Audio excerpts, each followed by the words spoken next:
Me llamo Pilar Romero y soy general de división. Y durante 6 años mis padres fingieron que yo no existía.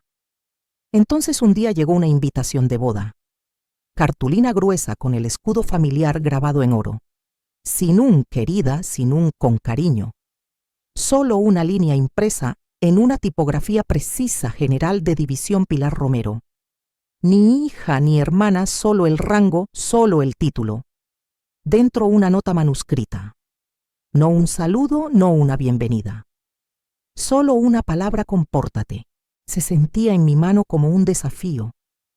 Como si mi presencia pudiera resquebrajar su pulido barniz, como si yo fuera un arma, no una mujer. 6 años.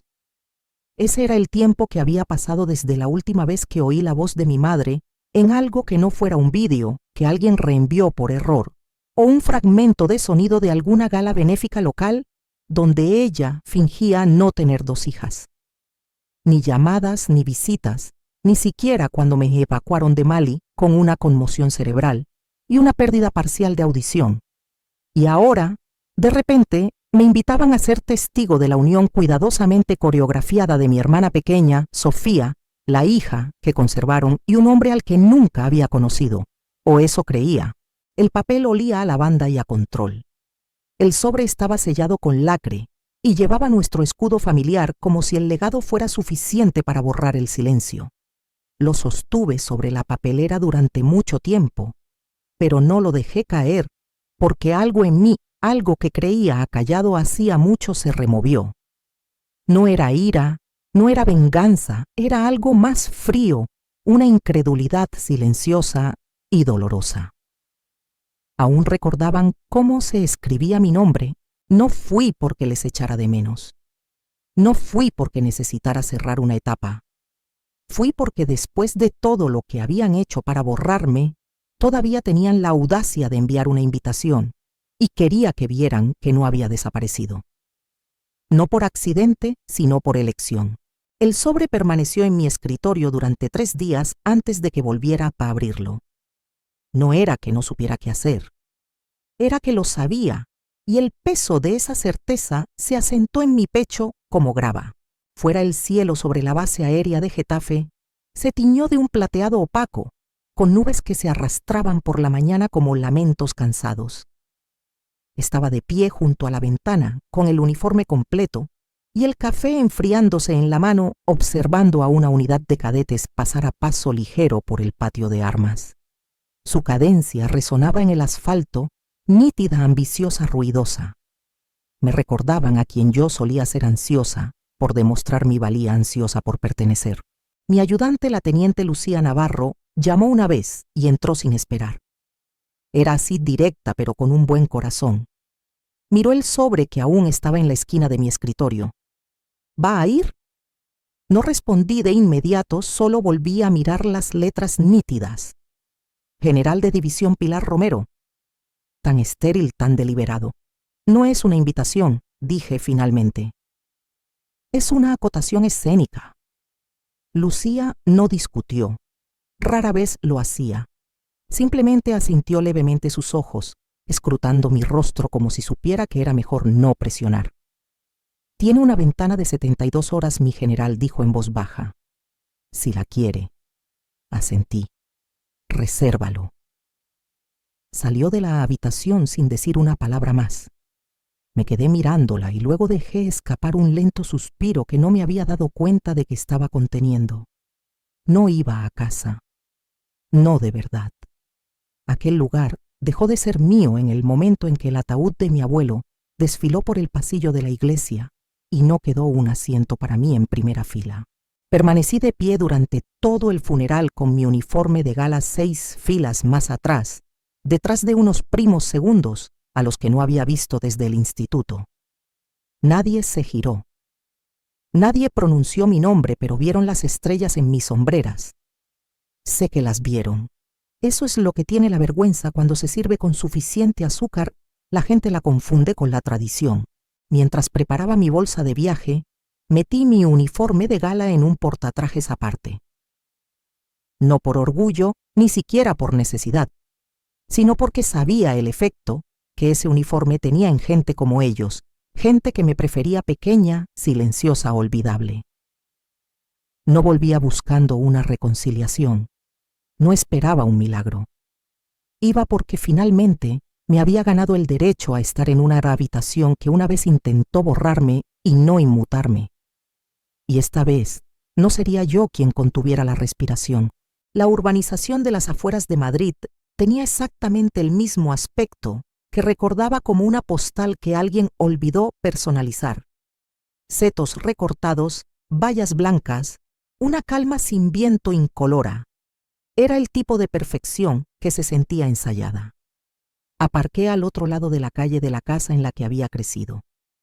Seguía teniendo 2 plantas el mismo revestimiento beige, esa ridícula águila de latón sobre el garaje como una advertencia. Me quedé en el coche más tiempo del debido observando cómo las cortinas del salón se movían ligeramente. Ya sabían que estaba aquí. No llamé de inmediato. Observé el porche con sus cojines descoloridos, el crujido familiar de los escalones de la entrada al subirlos. Se me encogió el estómago al percibir el leve rastro de cera de limón, el olor a desaprobación restregado en la madera. La puerta se abrió antes de que pudiera levantar la mano. Mi madre estaba allí tan serena como siempre, con una blusa pálida abotonada hasta el cuello. Isabel Romero no envejecía. Se calcificaba. Sus ojos se posaron en el uniforme que colgaba de mi brazo y luego se desviaron hacia mi cara como si se preparara para una perturbación. Pilar dijo seca, sin sonrisas: «Por favor, no le arruines esto a Sofía. No un hola, no un me alegro de que hayas venido. Solo eso». Asentí una vez. No valía la pena preguntar a qué se refería con arruinar. Mi mera presencia siempre había sido un inconveniente que tenía que gestionar. Dentro nada había cambiado. La misma moqueta de color marfil, el mismo reloj de pie que llevaba años sin funcionar, las mismas fotos en la repisa de la chimenea. Sofía con su vestido de graduación, Sofía en la ceremonia de la universidad, Sofía sosteniendo un cachorro de Golden Retriever que nunca conocí. Ninguna foto mía, ni una. La cena familiar previa a la boda ya estaba en marcha. 14 personas sentadas alrededor de una larga mesa de caoba. 15 servicios. Adivina cuál era el mío. En el extremo cerca de la puerta de la cocina. La única silla sin reposabrazos, con el calor justo del horno para hacer el asiento incómodo. Me quedé de pie un momento examinando la mesa. Nadie se levantó para saludarme. Nadie se movió para hacer sitio. Una prima levantó la vista y le susurró algo a la mujer que estaba a su lado. Capté la palabra decoro. Me senté en silencio. Nadie volvió a levantar la vista. Eso es lo que tiene que te borren. No desapareces. Simplemente te ignoran hasta que el silencio devora tu silueta. Mientras servían el plato principal, noté que mi vaso de agua estaba medio lleno, mientras que el de los demás ya había sido rellenado 2 veces. Pequeños detalles sutiles, no errores, mensajes. Y los leí todos. No necesitaban decirlo en voz alta. Estaba allí, pero no incluida. Presente, pero no bienvenida. Y pensaban que aún podían manejarme como un detalle en un plano de mesas. Pero olvidaron algo. Yo ya no respondo ante esta mesa. La celebración tuvo lugar en una finca privada, en la Sierra de Madrid, todos setos cuidados y lámparas de cristal. Hasta el aparcacoches parecía elegido en un casting. Todo relucía como si tuviera algo que demostrar.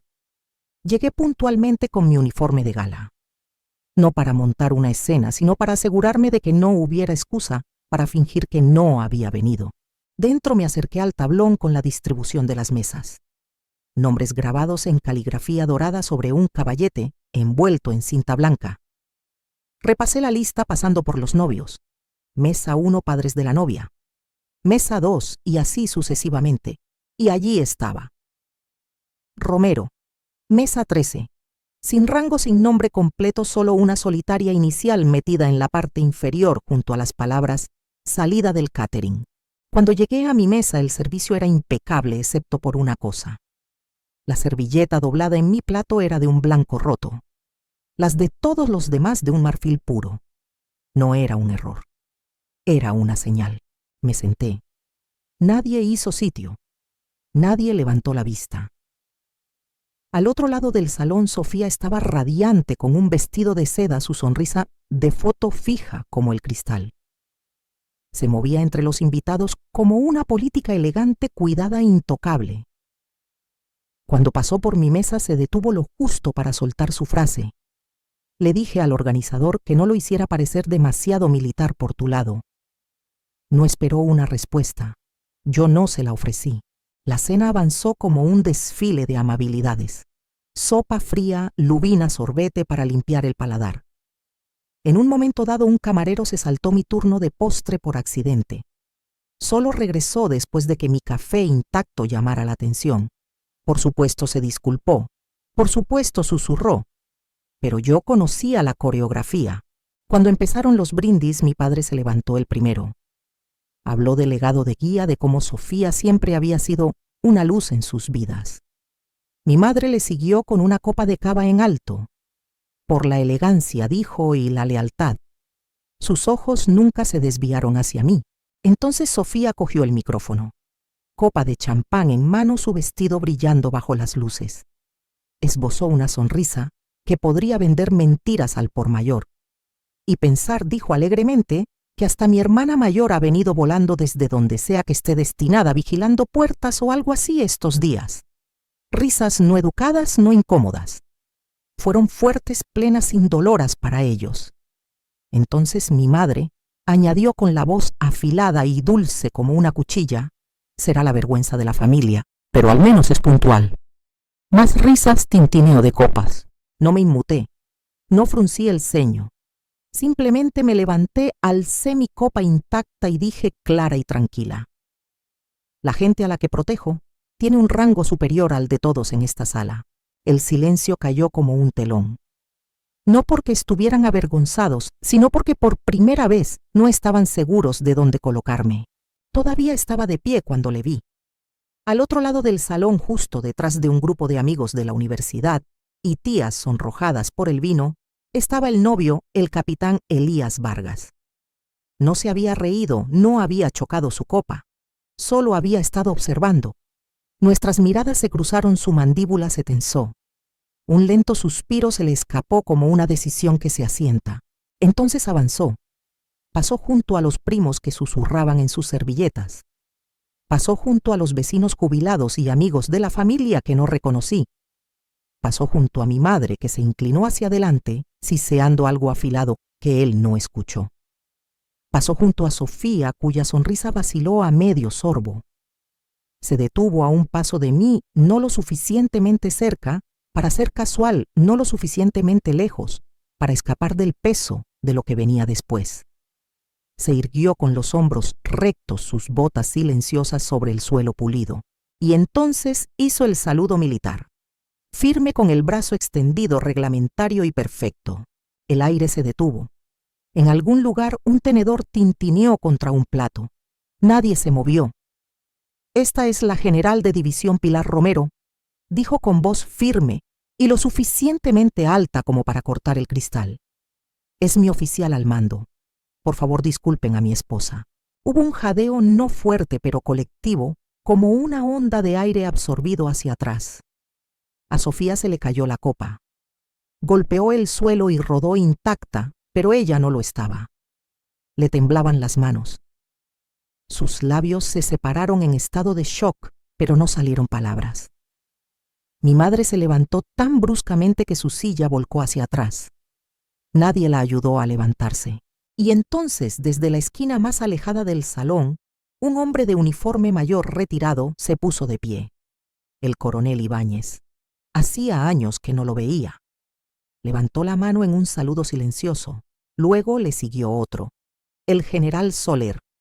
Luego una mujer con un vestido azul marino cuyo nombre no conocía, pero cuyos ojos me dijeron que ella también había llevado estrellas. 4 saludos. Sin discursos, sin compasión, solo reconocimiento. Y por primera vez nadie apartó la mirada. Elías bajó la mano. No volvió a hablar, solo dio un paso atrás. Me cedió el escenario no porque lo necesitara, sino porque ya era mío. No cogí el micrófono. No levanté la voz. Simplemente me quedé allí, rodeada por el peso de todo lo que habían intentado negar. Y de alguna manera mi silencio dijo más que toda su ceremonia. El bar del hotel era oscuro y caro. De esos lugares diseñados para conversaciones discretas que nunca salen de la habitación. Mi madre ya estaba sentada cuando llegué. Chaqueta de punto pálida, pendientes de perlas, café solo. Ni un pelo fuera de su sitio. Desde luego has dejado clara tu postura, dijo sin levantar la vista. No respondí. Sabía que no lo haría. Llevó la taza a sus labios, sorbió y luego dijo: los medios están alborotados. Algunos titulares son dramáticos. Otros son halagadores, supongo. Seguí sin decir nada.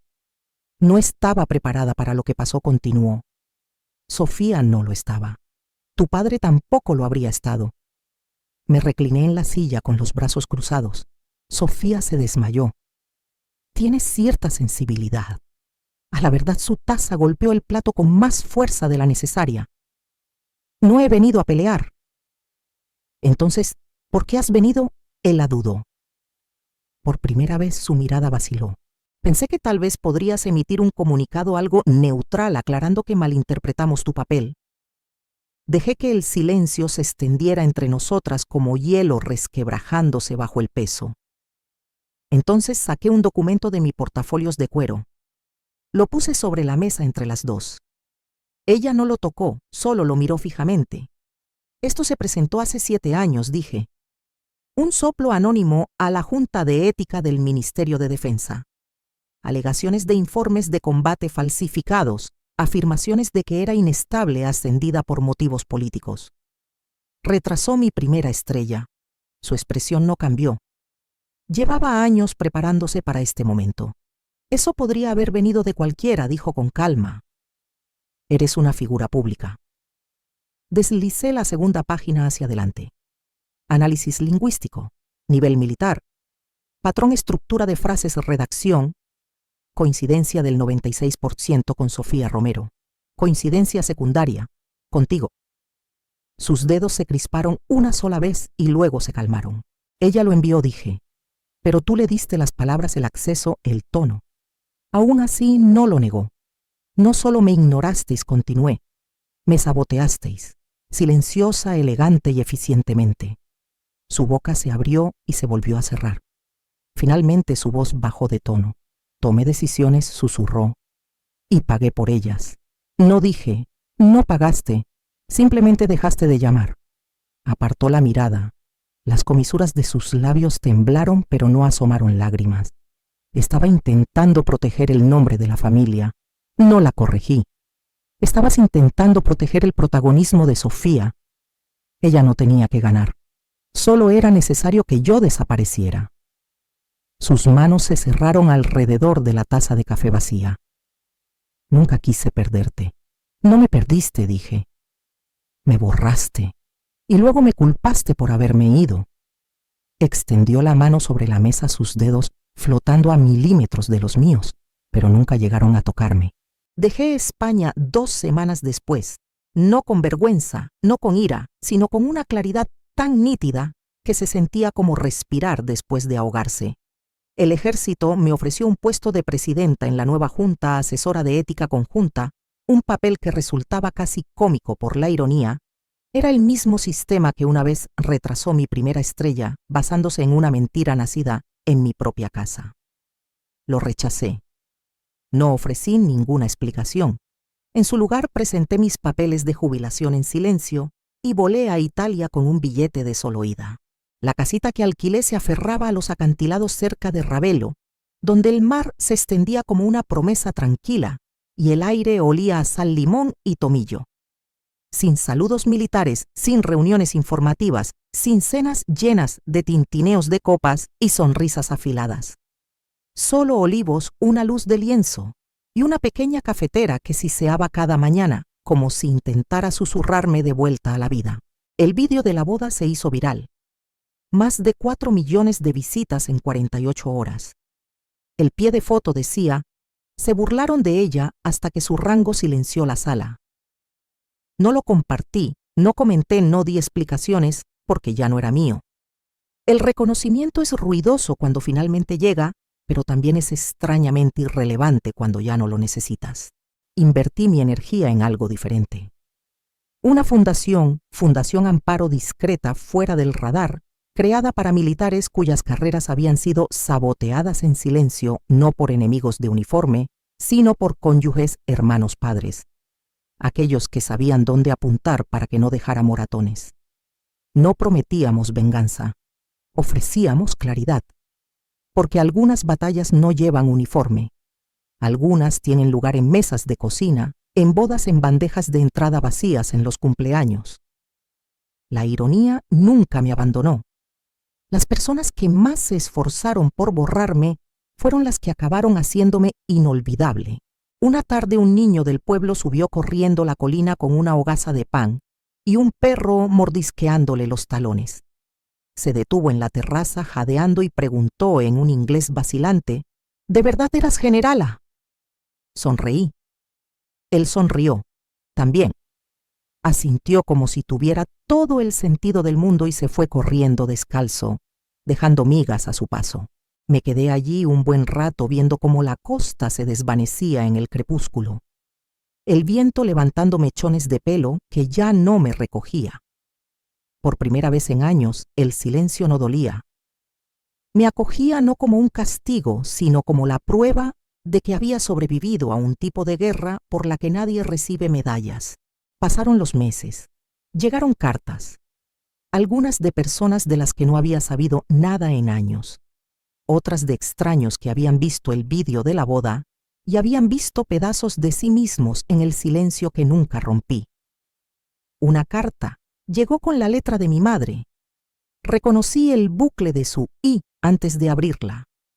Dijo que había visto la entrevista en TVE, aquella en la que hablé de la traición, la cadena de mando, y lo que significa ser exiliada sin ser excomulgada. Escribió: no me di cuenta de lo alto que habías llegado. Ojalá te hubiera visto entonces. Pero esa era la cuestión. Ella sí me vio. Simplemente no quiso mirar. Y ahora no tiene acceso a la persona en la que me he convertido. No por amargura, ni siquiera por dolor, sino porque finalmente me quiero lo suficiente como para elegir la distancia sin culpa. Algunos días camino por el sendero del acantilado sobre la costa amalfitana, con el viento serpenteando entre los olivos como un viejo amigo.